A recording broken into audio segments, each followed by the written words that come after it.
hlásí se vám televize Modlíkov. Nyní živě z Najmanovic obýváku.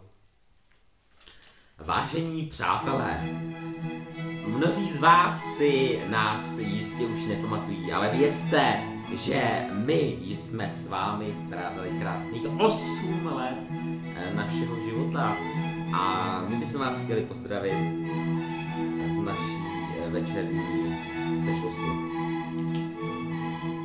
Bohužel, mnozí z vás neměli tu možnost se zde sejít, ale jsem rád, že aspoň někdo přišel a proto tu teď jsme a oslavujeme. Byla tady Eva s námi, která bohužel ze strachu o svého milovaného králíka nás musela opustit, takže tím bych i na ní chtěl takto vzpomenout. Boj se!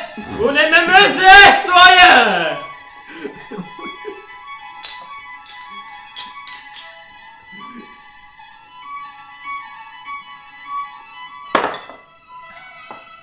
Tak.